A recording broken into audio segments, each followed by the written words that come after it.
They say a space marine is born the moment his old life dies, but that isn't true. The truth is quieter, crueler, hidden behind the ceremony and the thunder of bolter fire.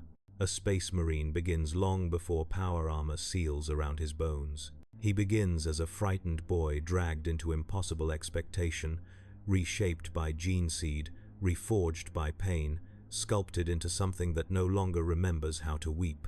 The Imperium loves to chant of glory, of honor, of duty, but they never speak of the 19 miracles carved into flesh, or the price each one demands. In the vaulted chambers of the apothecarian, beneath lumen strips that hum like distant stars, 19 gifts, 19 curses, wait to claim the body of a child and turn him into a weapon that will never know peace again.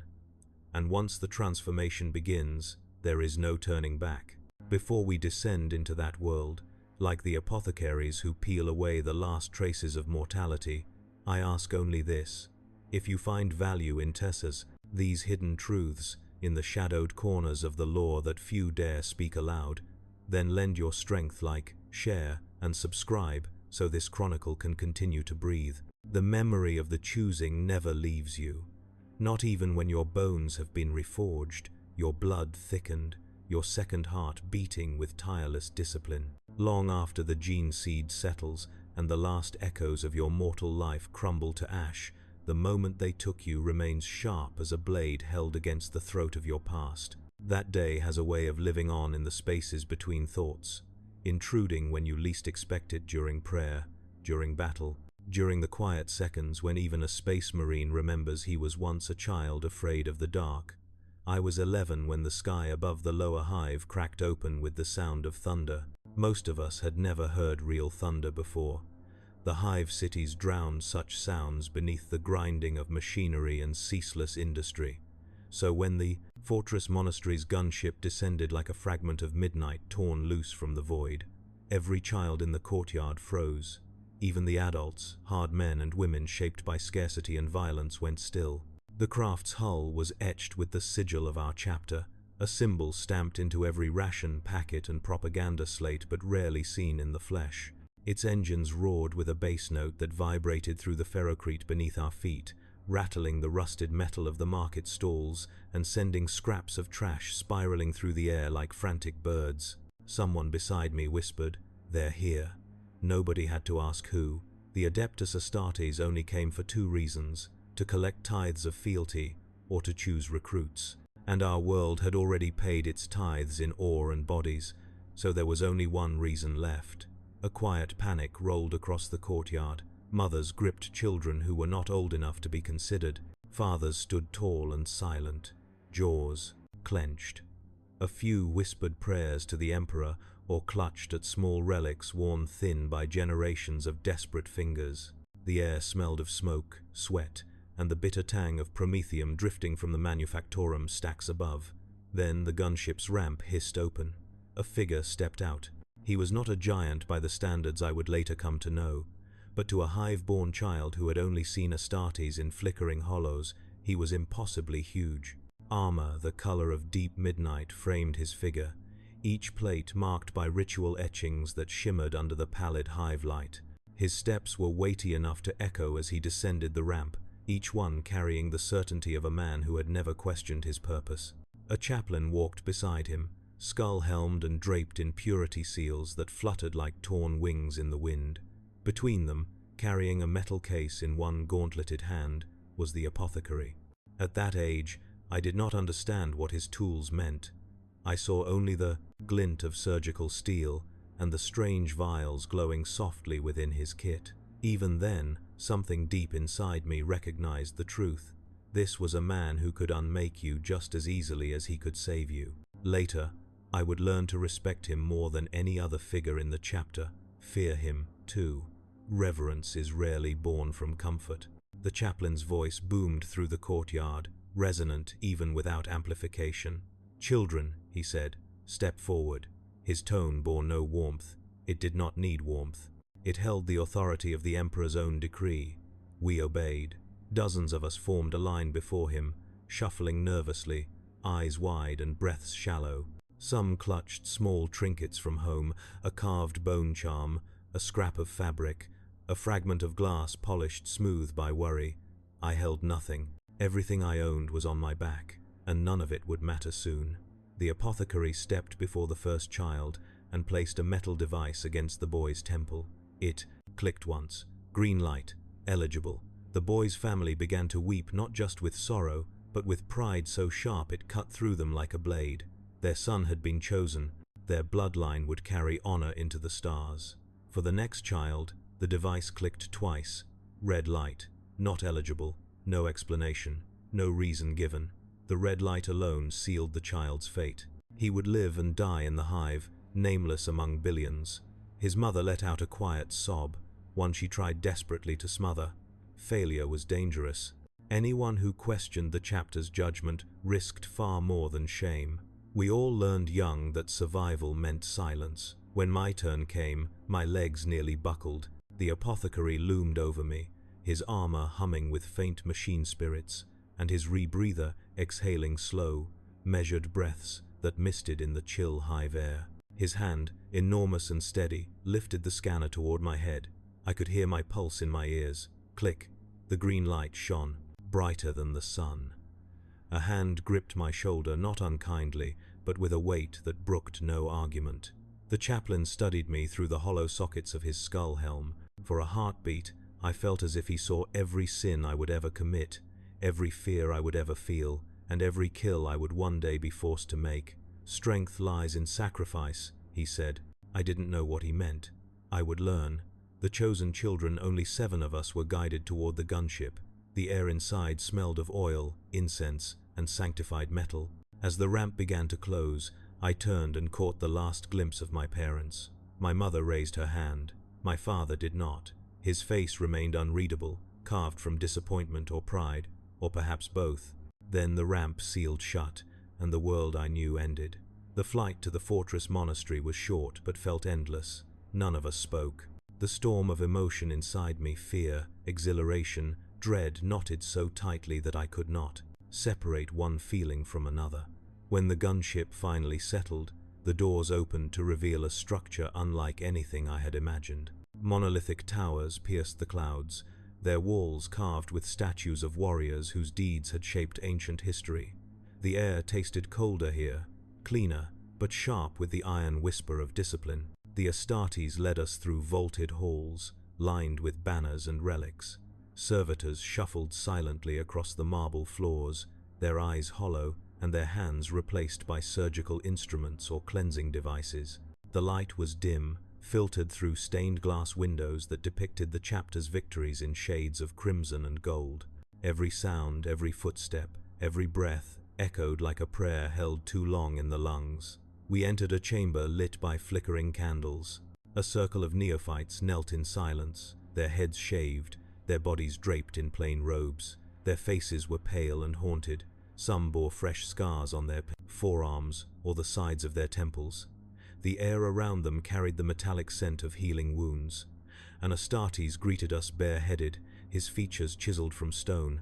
His gaze swept over us with clinical precision. He did not see children. He saw potential, measured in bone structure, lung capacity, genetic compatibility, and sheer will. "I am Brother Sergeant Mavorn," he said, "your handler for the trials. You will either rise to meet the Emperor's expectation, or you will fall. No comfort, no welcome, only truth." He led us to a narrow chamber lined with metal cots. A single lumen flickered overhead, casting the room in pallid light. The walls were bare, save for a single inscription engraved into the steel. "Your old life has ended." We were told to sleep. None of us truly did.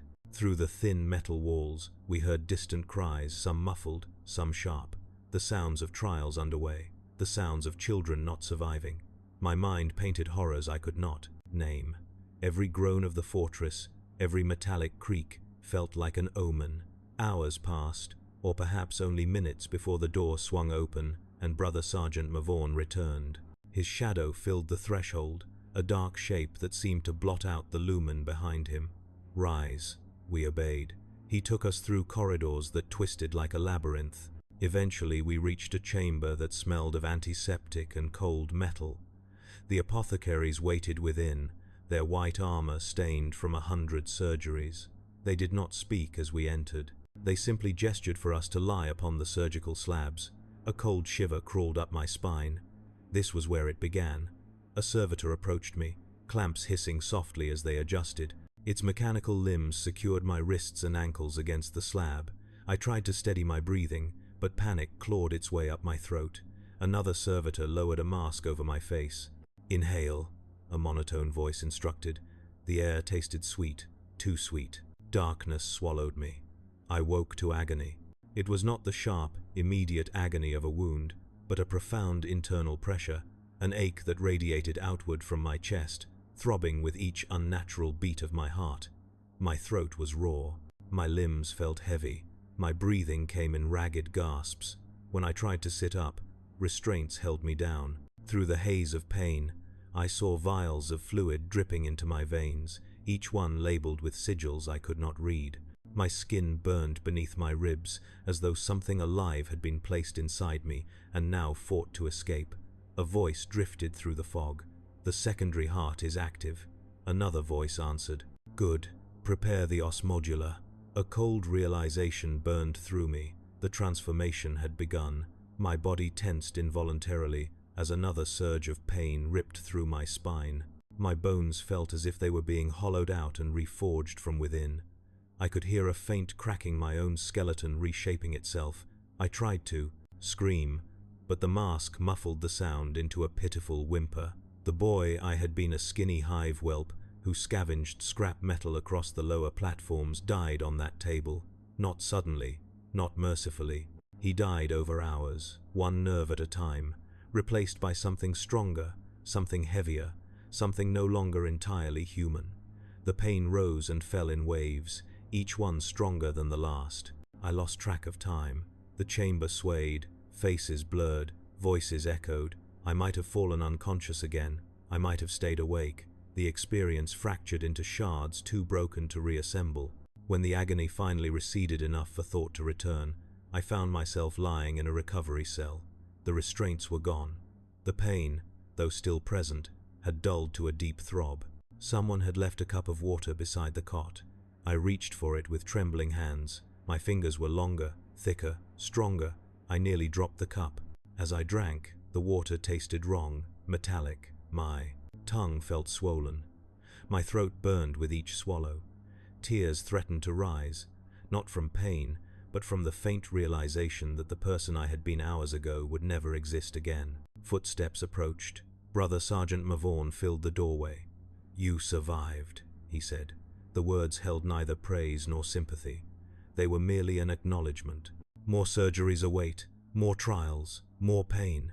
But if you endure, you will become what this world cannot live without." My voice cracked as I whispered, "What am I becoming? What am I becoming?" "A space marine," he answered, "if you earn it." He turned and walked away, leaving me in the dim cell with nothing but my pounding hearts and the cold, unyielding truth. My life had ended, my transformation had begun, and somewhere deep within my mutating body, 19 silent miracles waited to claim the rest of me. The first days after the initial implantation blurred together in a haze of fever and gnawing pain, but even delirium couldn't dull the oppressive weight of the fortress monastery pressing in on all sides. Its walls felt alive with purpose, humming faintly with the movements of giants we were not yet worthy to stand beside. Every corridor echoed like a sermon. Every chamber reminded us that our mortal shells were temporary things, vessels to be broken, reforged, and judged. Sleep offered no refuge. The cot beneath me felt too narrow, too hard, as if made to remind us that comfort had no place in our new existence. When sleep did come, it came in ragged snatches filled with visions I could not understand. Towering figures wreathed in fire, the grinding of metal bones, and a pale hand reaching through the darkness to drag me toward rebirth. I would wake, gasping, drenched in sweat, my heart's pounding out of rhythm, while the os modula continued its silent work deep beneath my ribs. On the third morning, if morning existed here at all, a deafening clang jolted me awake. The door to the cell slid open, revealing Brother Sergeant Mavorn, his face carved into the same unyielding expression of discipline it had worn since the moment we arrived. Behind him stood two servitors bearing metal trays filled with medical tools, restraints, and vials of thick, amber fluid that glinted under the cold lumen light. "Rise," Mavon commanded. We obeyed. Outside the cell, the other recruits gathered in the corridor. Some struggled to stand straight, their bodies shaking with unresolved pain. Others looked hollow, drained, as though the first stages of implantation had carved pieces out of their minds as well as their flesh.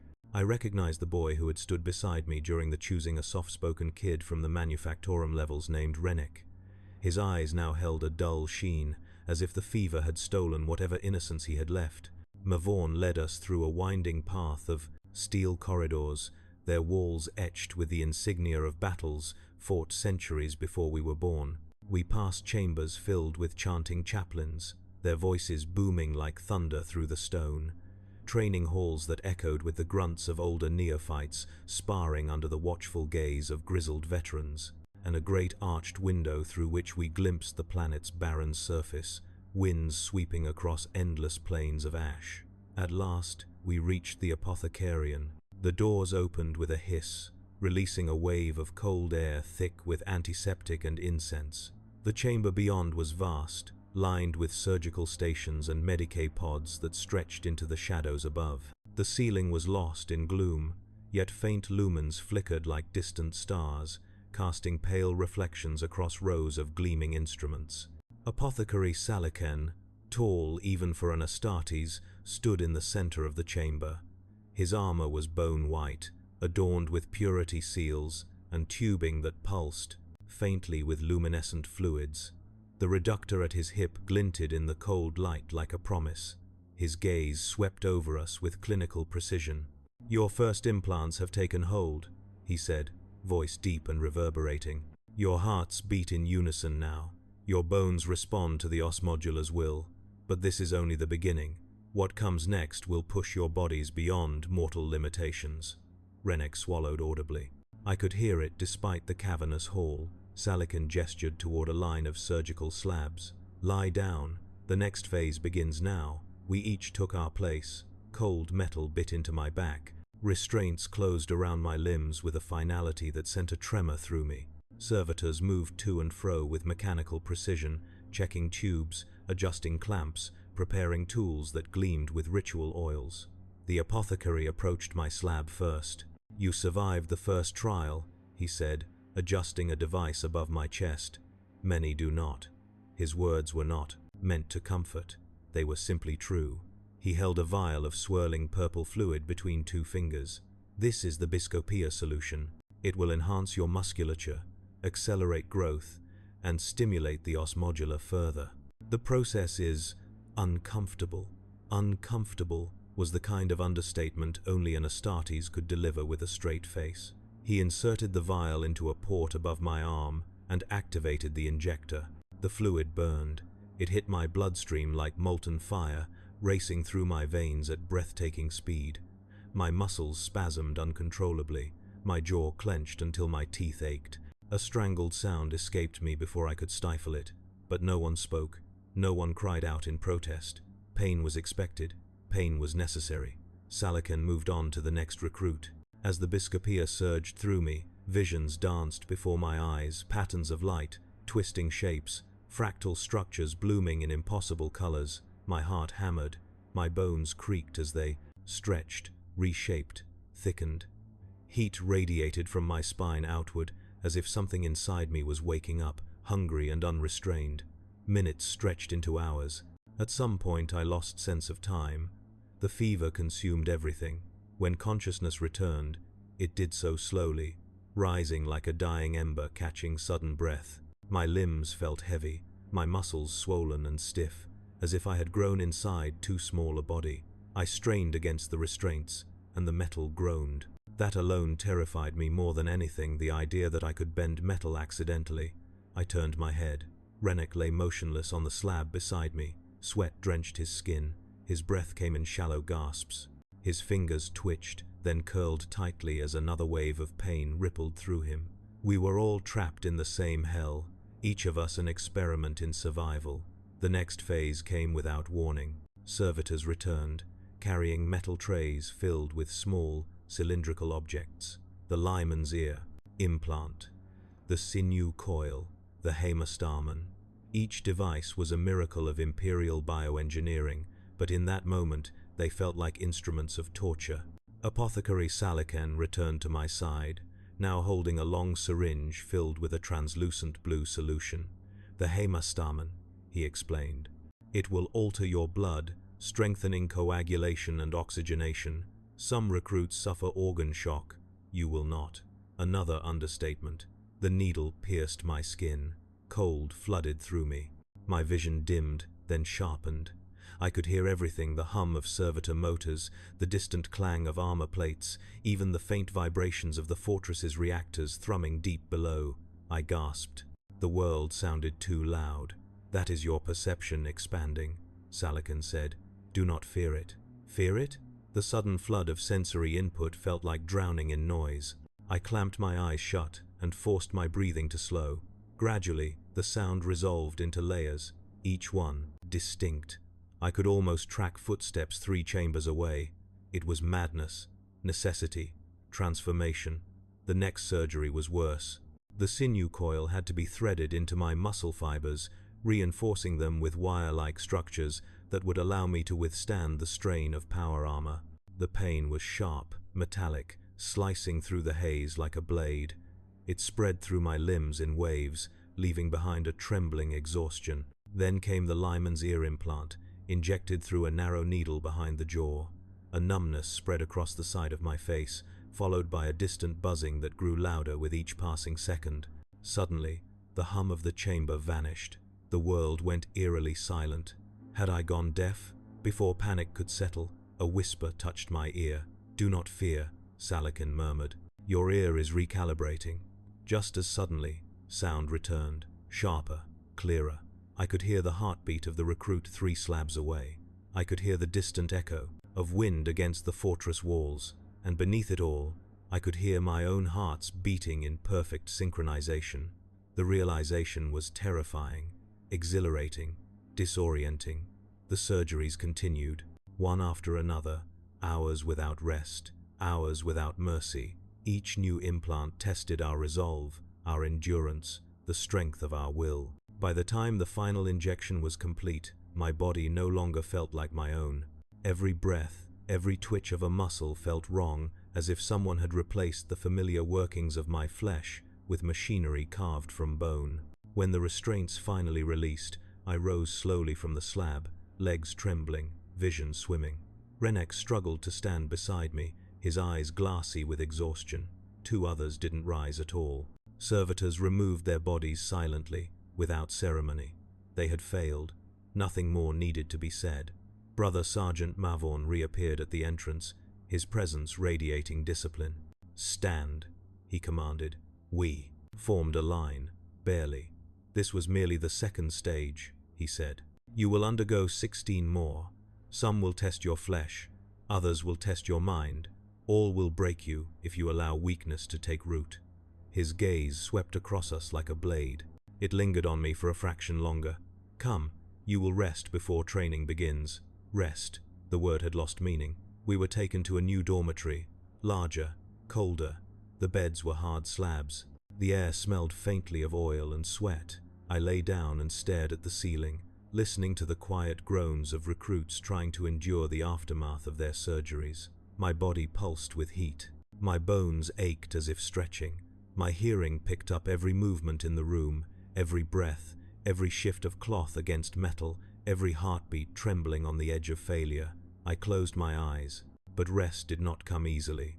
The pain was alive, moving inside me, reshaping me. Hours later, perhaps minutes, I felt a hand shake my shoulder. I opened my eyes to see Renek kneeling beside my cot. His face was pale, sweat cascading down his temples. "It hurts," he whispered. I nodded. Speaking felt too difficult. "Do we ever stop hurting?" he asked. I didn't have an answer. I wasn't sure anyone did.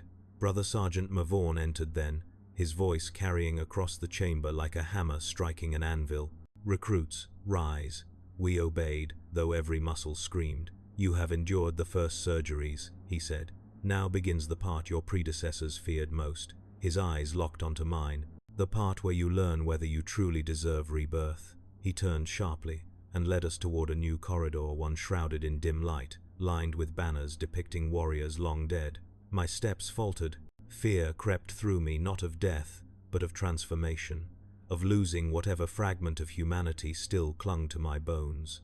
But I walked, because there was no turning back, because the pain had only begun.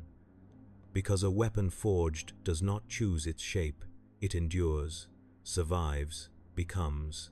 And as the next chamber doors opened, releasing a wave of bitter cold air that carried the scent of further trials, I understood the truth. The breaking of my mortal shell was not meant to kill me. It was meant to prepare me for everything that would. The fortress monastery always seemed cold, but the chamber we entered next held a different kind of chill, one that seeped through skin and marrow alike, settling deep inside the places the os modular had not yet reshaped. The air smelled faintly of metal, stone, and a quiet sorrow carved into the walls by generations of recruits who had passed through this place only to be swallowed by it. Brother Sergeant Mayvorn walked ahead of us, his steps echoing like the tolling of a distant bell. We followed with a mixture of dread and determination, our bodies aching from the surgeries, yet driven forward by a hunger neither of us had possessed mere weeks ago. The corridor widened into a vast training hall. The ceilings soared out of sight, disappearing into shadow. Rows of banners hung from the rafters, their faded colors hinting at glories earned long before any of us were born. Here, we were no longer patients under the knives of apothecaries. Here, we were raw material being tested, hammered, and shaped. The clang of weapons and the thuds of bodies hitting the ground echoed across the chamber in a relentless rhythm. Older neophytes trained in circles, each of them towering compared to us, their eyes hollowed by discipline and sleepless nights. Their movements were precise, efficient, each strike delivered with the same deliberate inevitability as a machine. Mayvorn stopped before us. "Your bodies have begun their transformation," he said. "Now you must prove your minds will follow." He gestured toward a series of arenas carved into the stone floor. The walls were high, the gates were reinforced with adamantium bars. What lay beyond each one remained shrouded in darkness. "You will enter the gauntlet," Mayvorn said. "This is where weakness dies." A murmur rippled through us, not of fear, but of understanding. The gauntlet was whispered about by the older recruits, spoken of in fragments that sounded like nightmares, rooms that shifted shape, predators released into enclosed spaces, psychological trials that stripped away the fragile illusions we clung to. No one spoke of it with pride, only with survival. We were led to a preparation alcove, where servitors fastened crude armor over our robes. The plates were heavy, ill-fitted, designed more to test strength than to offer protection. Renek's hands shook as he tightened a strap across his chest. His breathing was shallow, uneven. I wanted to speak, to reassure him, but words had become a currency I no longer understood. Silence was easier. Silence was the language of transformation. The gates opened. A cold wind swept through the corridor, carrying with it the scent of damp stone and distant echoes. Mayvorn stood beside the entrance, his expression unreadable. Enter, we did. The gauntlet sealed behind us with a grinding thud. The sound echoed endlessly down the dark corridor ahead, repeating until it dissolved into silence. The only light came from faint wall-mounted lumens, flickering like dying stars. Each step felt heavier than the last, not because of the armor, but because of the dread that coiled in the pit of my stomach, twisting with each passing second. The first obstacle revealed itself as the lumens brightened. The corridor opened into a cavernous room where the floor was broken into uneven stone pillars, each just large enough for 1 foot. A giant chasm stretched beneath them, its depths unseen. A faint mist rose from the darkness below, swirling in spirals that made my vision swim. A voice boomed through hidden vox grills. "Cross." Renek hesitated, his eyes wide. Another recruit, a tall boy named Elian, whose surgeries seemed to have taken a toll on his mind, stepped forward first. His foot touched the nearest stone pillar, wobbling slightly. He steadied himself, exhaled, and leaped to the next. The stone trembled under his landing but held. Slowly, He made his way across, breath controlled, movements deliberate. When my turn came, I took a deep breath, feeling the raw ache in my lungs. My secondary heart thudded heavily, sending heat through my veins. The muscles reinforced by the sinew coil protested as I jumped onto the first pillar. The stone shifted beneath me. I steadied myself, focusing on the distant platform ahead. One jump, then another. The chasm swallowed each sound, making the room feel like an enormous throat waiting to devour us. Halfway across, the lumens flickered, plunging the chamber into momentary darkness. Panic surged through me. My balance wavered. For a heartbeat, I felt myself falling. But something inside me, some instinct awakened by the implants, snapped me back into focus. My muscles responded without command, adjusting, tightening, anchoring me to the stone. When the light returned, I continued, each move powered by a determination that came from somewhere deeper than fear. When I reached the far platform, Rennek stumbled beside me, panting. His face was ashen, sweat dripped down his temples. "We keep going," I said softly. He nodded. The next chamber was worse.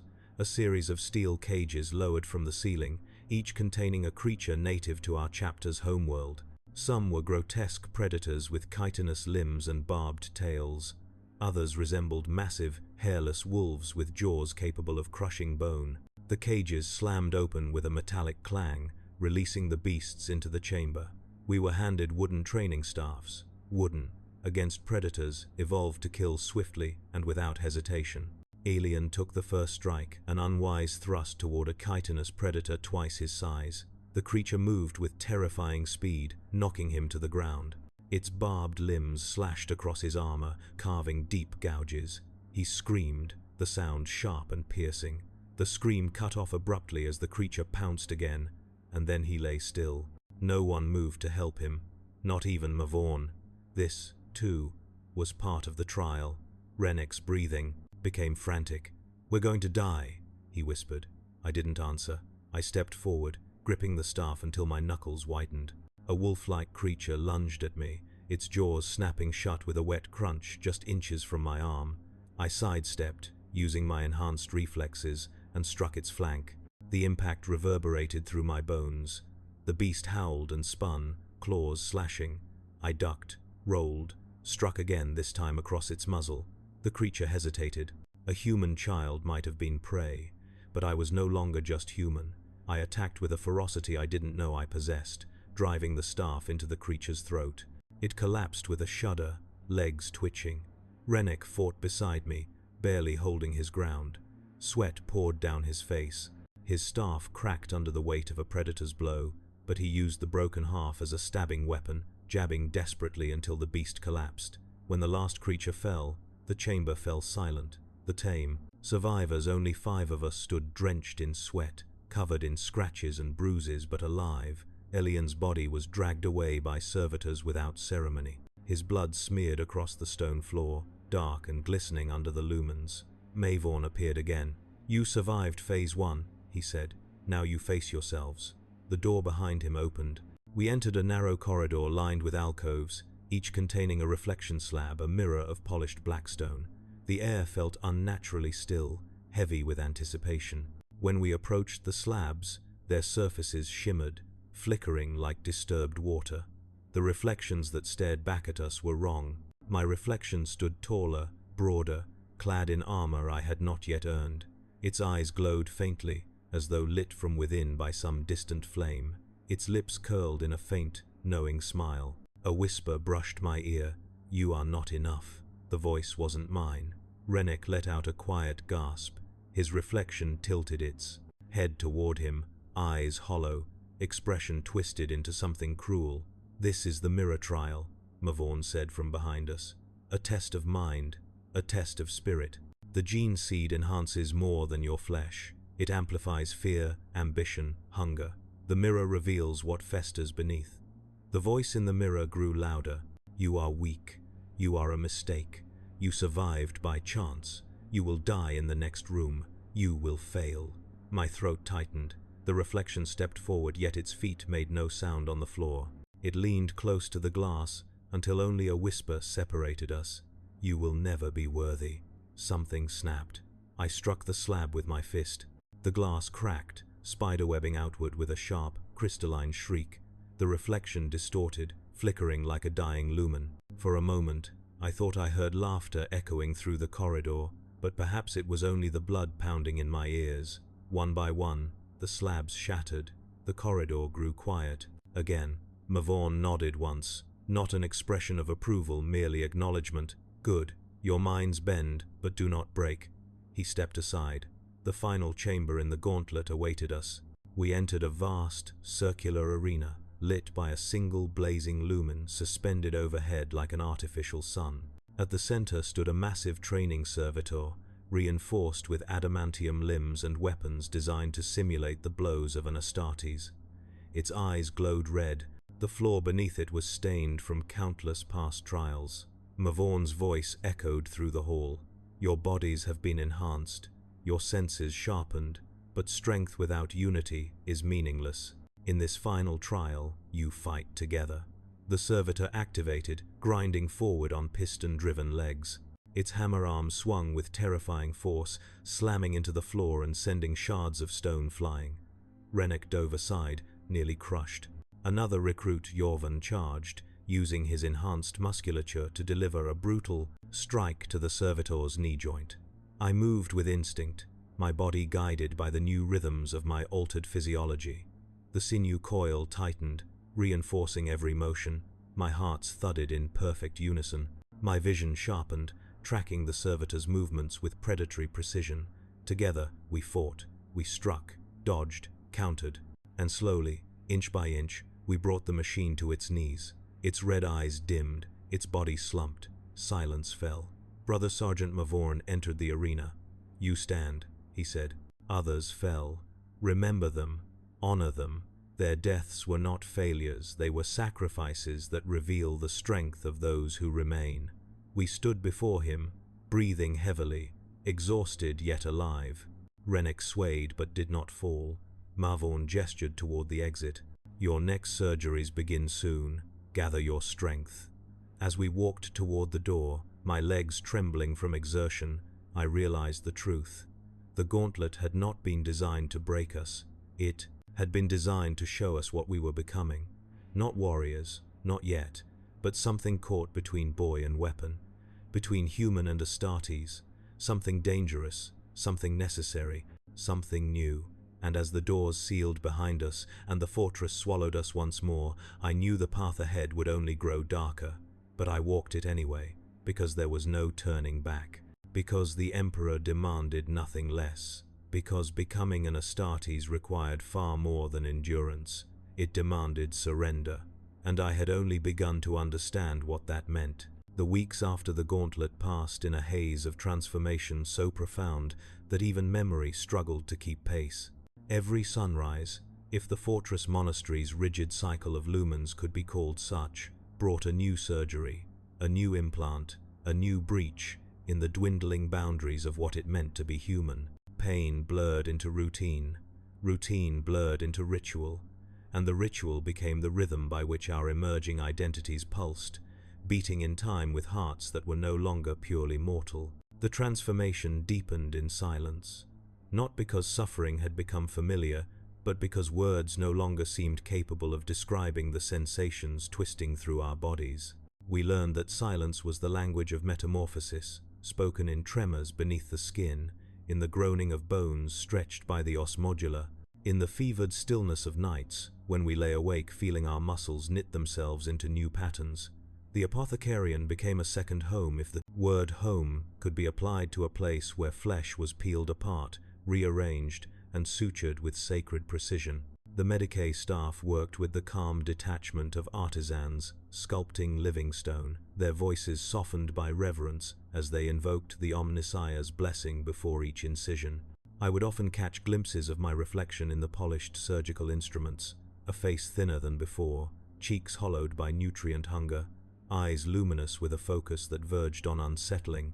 My skin thickened, the melanochrome weaving small changes in hue with each passing week, preparing me for radiation, darkness, and hostile suns. One morning, if morning still existed in this perpetual twilight of discipline, Brother Sergeant Mavorn summoned us to the Hall of Blood. The name was no metaphor. The floor bore ancient stains, darkened by centuries of ceremonies performed in the name of survival. Mavorn stood before a long table draped with surgical cloth, upon which rested 2 sealed containers bearing sigils I had never seen before. Their lids were etched with the imperial aquila, the metal cold and dull beneath the dim light. "Today," Mavorn said, "you will receive the implant that separates aspirants from true neophytes, the Omophageia." Rennek stiffened beside me. Every recruit knew the stories whispered about that organ, the idea that ingestion could translate into memory, that knowledge could be stolen from the dead, carved from the tissue of enemies and absorbed into our own. Some described it as sorcery, others as a miracle, but Mavorn dismissed all such superstition with the unyielding certainty of a man loyal to science and the Emperor alike. "The Omophageia is a tool," he said, "a weapon. It grants insight where ignorance would kill you. It is not mystical, it is purpose." Apothecary Salican approached with his usual silent grace. He carried the implant in a stasis vial, the organ small, ridged, faintly pulsating with dormant potential. It looked harmless enough, that made it more terrifying. Each of us lay upon the surgical slabs once more. I stared at the ceiling, tracing the cracks between the stones, grounding myself as the cold restraints locked around my wrists and ankles. Salican murmured a short litany as he prepared his tools, his voice low, steady, carrying no emotion. A servitor descended from an overhead rail, extending an array of mechanical limbs tipped with bone saws and suturing clamps. The first cut was cold, then searing, then numb. The Omophageia was placed deep within my spine, near the base of the brain, nestled between nerves that shivered as the organ's bioelectric pulse awakened. I felt an immediate pressure, like a hand pressing gently against my consciousness. Not invasive, not violent, simply present, watching, waiting. When the surgery was complete, I lay still while my body adjusted to the implant. Every breath felt altered, as though filtered through some new sensory organ. I could almost perceive memories that weren't mine, a sensation like tasting someone else's fear, faint and distant, lingering at the edge of thought. It left me unsettled in a way no physical pain ever had. We were not given time to recover. Mavorn herded us from the apothecarian toward the training amphitheater, where a row of robed instructors waited with data slates and slender blades. The chamber's high walls were carved with frescoes showing astartes consuming the fallen in battle, not for hunger, but for knowledge. "Ingest," one instructor said, holding out a sliver of dried flesh. Rennek balked. "What is it?" "The remains of a beast killed during your earlier trials," the instructor said. "You will consume it and describe the memory it carries." Rennek swallowed hard. His hands shook as he took the piece of flesh. He placed it on his tongue, jaw clenching as the taste hit him. His eyes widened. For a moment his breathing stopped. Then he gasped. "I see. A cavern," he whispered, voice trembling. "No light, only smell. Blood. The floor is wet. Something is moving beside me. My pack. He flinched as if struck, shaking his head violently. "Make it stop. It will stop when your mind adjusts," the instructor said calmly. My turn came next. I took the sliver of flesh. It felt dry and leathery between my fingers. Placing it on my tongue, I forced myself to swallow. At first, nothing happened. Then a flicker, a sensation like a vision rippling through water. I smelled something earthy, damp, and alive. I heard a faint clicking. The memory was not visual. It was sensory, instinctual. I inhaled sharply as the memory dissolved. The instructor nodded. "Your implant responds well. The next phase will be easier." He lied. Nothing became easier, only more intense. We were marched to the lower chambers used for sensory training, where our augmented hearing, sight, and reflexes would be tested. The instructors hurled projectiles at us, some blunt, some sharp. We were forced to dodge with precision. Some recruits failed, not fatally, but painfully. Bruises blossomed across bodies already battered by surgery. In the dimness of the training hall, I caught glimpses of myself reflected in the polished metal pillars. I barely recognized the shape, staring back a figure taller than the boy who had left the hive, shoulders broader, posture straighter. The changes were subtle but undeniable. It made something cold twist in my stomach. The distinction between who I once was and what I was becoming grew wider each day. Sleep offered no clarity. The melanochrome continued its work beneath my skin, and I woke drenched in sweat, my body radiating heat like a furnace. Rennek sometimes woke screaming, his hands clawing at his skull as though trying to peel away a nightmare trapped beneath the bone. I helped him sit up, guided his breathing, reassured him even when fear gnawed at my own thoughts. "You're still you," I whispered once, when he trembled uncontrollably. He didn't answer, and I wondered if my words were true. Days later, we received the next two implants, the olytic kidney and the neuroglottis. Both were inserted with minimal ceremony, but left lasting effects. The kidney thickened the density of my blood filtration, allowing toxins that would kill a normal human to pass harmlessly through me. The neuroglottis, positioned at the base of the tongue, sharpened taste and smell into weapons. I could detect poisons now with a single inhale. I could sense fear lingering on another recruit's sweat. The world grew sharper, brighter, more intimate, and more overwhelming. But nothing tested us like the training that followed. We were taken outside the fortress for the first time, into the harsh wilderness that surrounded it. The planet's sky was bruised by constant storms, the air cold enough to sting exposed skin. Our enhanced physiology kept us warm, but the landscape tore at our nerves. Jagged cliffs, ravines filled with acidic mist, prey animals with fangs too long and limbs too many, predators that stalked us with the deliberate patience of seasoned killers. Brother Sergeant Mavon led us up a mountainside where the wind howled like a starving beast. At the peak, he stopped beside a cliff, overlooking a valley shrouded in thin fog. "You will descend into the valley," he said. "You will hunt, you will track, you will kill, return with proof." "What are we hunting?" asked Jorvan the recruit, with a voice too loud for his own good. Mavon turned his gaze toward the fog-choked valley. "Whatever hunts you first." We descended in silence. The valley floor was cold and damp, littered with skeletal remains of creatures that had fought and devoured each other in an endless cycle.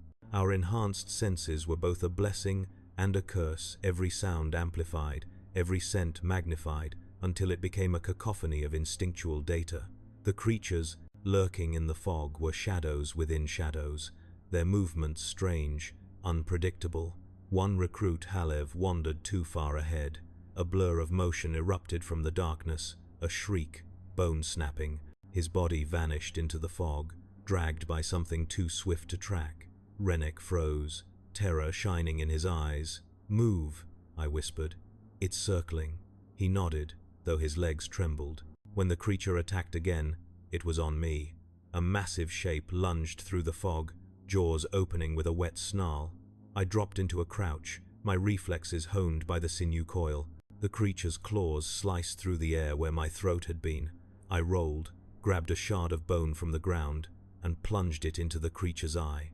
It screamed, it thrashed, then it died. As its blood soaked into the earth, something strange happened. My omophagia twitched, a sensation like a spark traveling up my spine. A flood of instinct hit me, the memory of stalking prey in darkness, the taste of fresh kill, the cold logic of a predator. I staggered back, gripping my skull. Rennek rushed to my side. "Are you—" "I'm fine," I lied. We returned to the fortress with trophies carved from the creatures we'd slain. Mavon inspected each one, his expression unchanged even as he noted the missing recruits. Their absence was not a tragedy. It was expected. "The valley has judged you," he said. "Now the chapter will judge the valley's work." The surviving recruits stood taller that day, but none of us celebrated. Celebration belonged to humans. We had begun to shed that word like old skin. The next implant, the mucranoid, came shortly after, administered not by surgery but through ingestion of a bitter, oily fluid that settled into my stomach like liquid stone. It spread through my tissues with a crawling sensation, giving my skin the ability to exude a protective layer when exposed to extreme environments. It was subtle at first, barely noticeable, but during the next training exercise, an endurance trial conducted in a freezing chamber, it activated on its own. covering my skin in a thin, waxy sheen that kept the cold at bay. Mavon observed our reactions with the expression of a sculptor evaluating imperfect marble. "Your metamorphosis accelerates," he said, "but metamorphosis is not enough. You must learn control. Control." The word echoed in my mind as the days bled into nights and nights into something beyond time. The implants melded with my organs. My senses grew sharper. My strength multiplied, but the cost was steep. Memories from the Amorphagia sometimes surfaced, unbidden fragments of beasts, echoes of instincts, shards of fear not my own. Dreams brought visions of battlefields I had never walked, dust clouds stained red, armor plates shuddering with impact. One night, I awoke with my hand around Renek's throat. He gasped, choking, eyes wide with terror. Horror flooded me, and I released him instantly, stumbling back, heartbeats pounding like war drums. "I'm sorry," I whispered. "I didn't know. I didn't mean." Renek rubbed his neck, breathing slowly, his voice hoarse. "It's the implants," he said. "They're changing us. All of us." His words should have comforted me. They didn't, because deep down, beneath the fear, I felt something else. A growing hunger for strength, a need to be more, a desire to earn the armor promised to us. The metamorphosis was changing more than flesh. It was reshaping the will. One morning, Brother Sergeant Mavon summoned us to the training courtyard. The sky above was a muted grey, clouds swirling like ash over the fortress. The wind carried the chill of distant storms. Mavon stood at the center of the courtyard, holding a sealed case reverently. When he opened it, revealing rows of glistening organs suspended in preservation fluid, a hush fell over us. "These are the final implants before the most dangerous surgeries," he said. "Today, you receive the Becher's gland and the catalepsian node." The gland, injected at the throat, granted the ability to secrete acid, a minor tool, but vital in desperate circumstances. The catalepsian node, perhaps the most unsettling, was placed deep within the brain, allowing us to remain awake for days, even weeks, without rest. Sleep became a choice, not a necessity.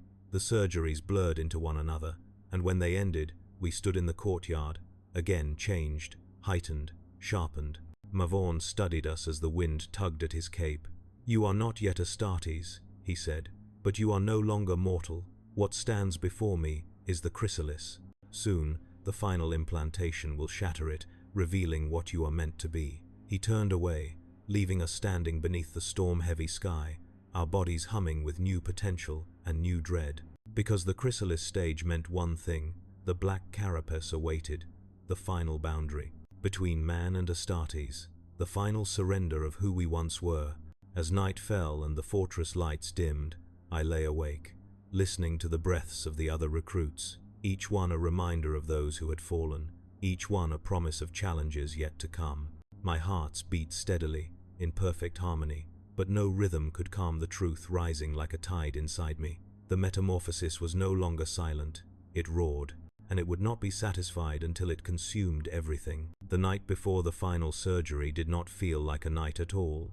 The fortress monastery existed outside the rhythm of celestial cycles, indifferent to the rising or setting of its world's pale sun. Yet something in the air shifted, a heaviness that wrapped itself around the training courtyard, the dormitories, the bone-lined corridors, and the very marrow of our altered bodies. We all felt it. A pressure, a summons, a silent promise that by dawn, nothing of the children who had once trembled beneath the shadow of the fortress would remain. I lay on my cot, staring at the ceiling's iron ribs. My eyelids refused to close. The catalepsian node made sure of that. Sleep had become a choice, and yet the idea of surrendering consciousness felt like weakness on the eve of becoming more than human. My hearts beat with steady, disciplined rhythm, each thrum a reminder of the organs grafted into me, the growing harmonization between flesh and purpose. Across from me, Renek sat hunched, on the edge of his cot, spine curved as though the weight of the transformation pressed on him more heavily than on the rest of us. "You feel it too," he whispered. I nodded, no point in denying it. The pressure was real, the apothecary's words echoed in my skull. The black carapace is the threshold. Beyond it, there is no return to the identity you once carried. The identity I once carried felt faint now, like a name spoken underwater. Rennek exhaled shakily. "Do you think we'll survive?" It was the first time he had asked such a question aloud. "We've survived everything so far. That's not an answer," he said. He was right. Survival was no guarantee. The black carapace had claimed countless recruits, even strong ones, even those who fought with the determination of warriors born. It was not pain that killed them, it was rejection. Rejection from an organ that refused to bond. Rejection from a transformation that demanded absolute submission. "I think," I said carefully, "we came too far to die now." Rennek laughed softly at that, though there was no joy in the sound.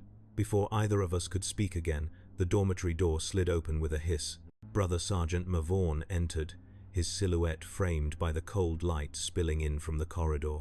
"Rise," he said. "Your rebirth awaits. No ceremony, no speech, just inevitability." We followed him through the labyrinth of stone hallways, past chaplains chanting litanies that vibrated through the arches, past statues of armored giants whose visages were stern invitations to measure ourselves against their legacy. The air was thick with incense, a sharp, metallic tang beneath it, like the scent of old blood hidden beneath layers of sanctified oils. When we reached the apothecarian, its doors parted slowly, as though the chamber itself breathed in anticipation. The room was colder than I remembered.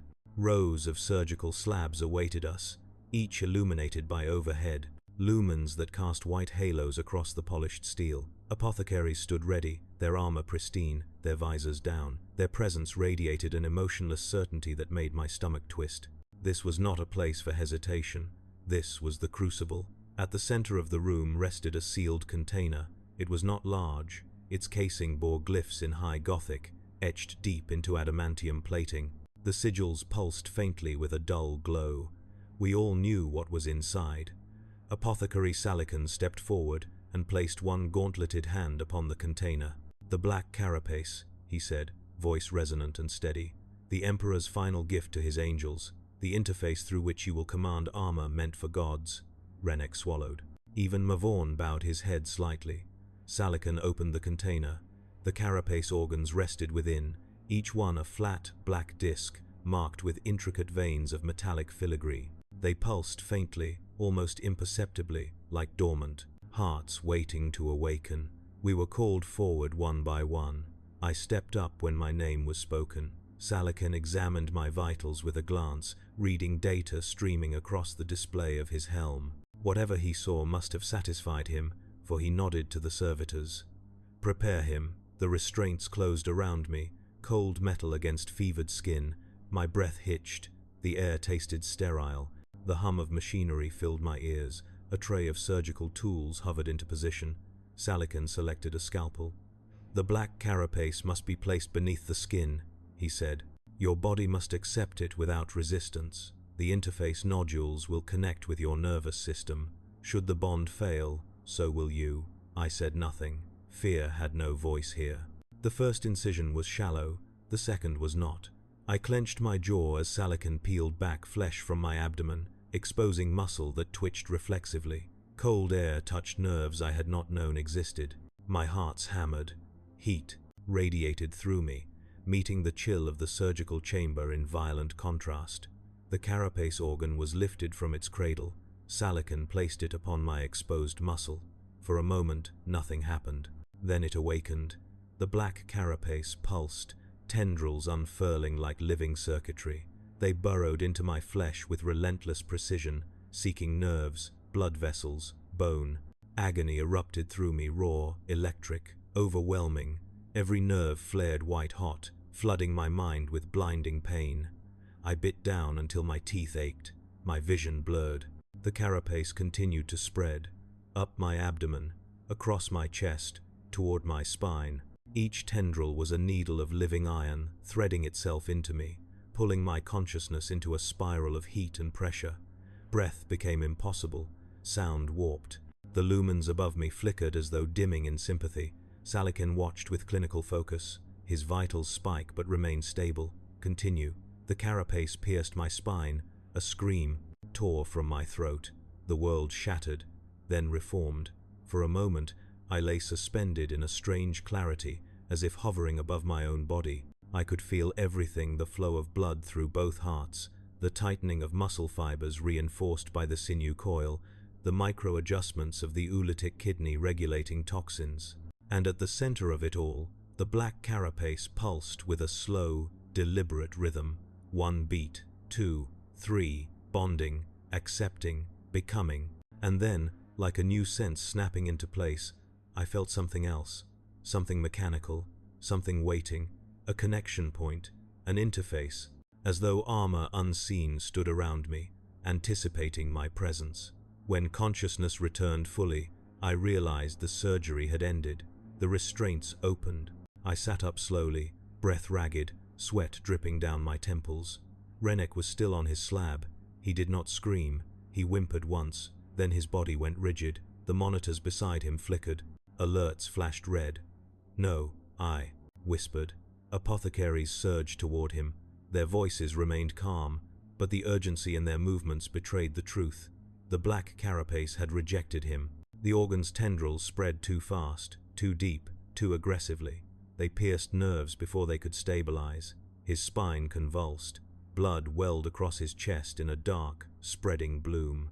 Mavon stepped forward. "Stop," he said. Salican paused. "He may yet. He is lost." The words struck the chamber like gunfire. Rennek's eyes rolled back. For a moment, I thought I saw him look at me, not with fear, with acceptance. A servitor detached him from the slab. His lifeless body was covered with a cloth marked with the aquila. The servitors carried him away in silence. Salican returned to me. "You survived," he said. The words sounded hollow, unbalanced, as though one half of survival was missing. We were taken to the armor vaults next. The black carapace tingled under my skin as we entered the vast chamber lined with towering suits of power armor. Each suit stood dormant, its helm lowered like a knight awaiting command. The air was cold, swirling with incense and the faint smell of machine oil. Floating servitors tended to the armor with reverent precision. Mavon gestured to a set of Mark X armor. "Approach." I stepped toward it. The black carapace warmed, awakening in response. I felt invisible threads extending outward, seeking connection with the armor's machine spirit. The suit's eyes flared with soft blue light. "Merge," Mavon instructed. I raised my hand. The armor obeyed. It unfolded around me with mechanical grace, its plates locking into place with heavy finality. My senses exploded with input weight distribution, power flow, atmospheric pressure, targeting data streaming through retinal overlays. It should have overwhelmed me. But the carapace mediated everything. It told the machine spirit who I was. It told me that it recognized me. It told us that we shared purpose. When the armor sealed fully, my lungs drew a deeper breath than I had ever known. The suit felt like an extension of my will. My stride felt anchored. My heartbeat synchronized with the low hum of power coursing beneath ceramite. Mavon studied me. "You stand at the threshold," he said. "No longer a recruit, not yet a full astartes, but reborn."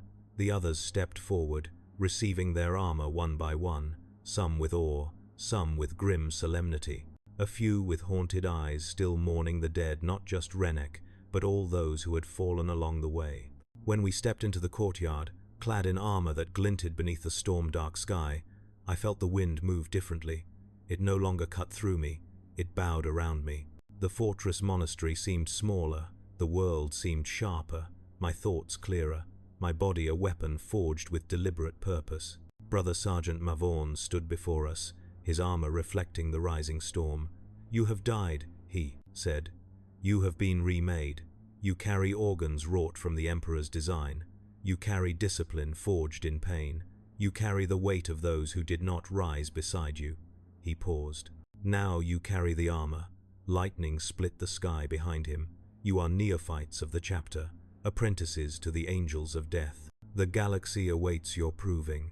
As the wind howled across the courtyard and thunder rolled like distant artillery, I felt something settle deep within my chest, a weight that was not burden but belonging. The metamorphosis was complete.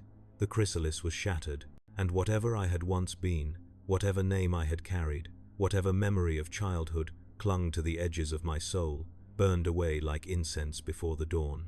I was not yet a space marine, but I was no longer human, and as the storm raged above the fortress, I whispered a silent oath, not to honor, not to glory, not to vengeance, something deeper, a promise carved from the marrow of transformation. I will earn the armor I wear. I will become the weapon they forged me to be. I will not fail the dead. And somewhere, deep in the black carapace pulsing beneath my skin, I felt an answering whisper, mechanical, instinctual, and eternal. Acknowledgement, purpose, becoming. The transformation was finished. The war for my soul had only begun.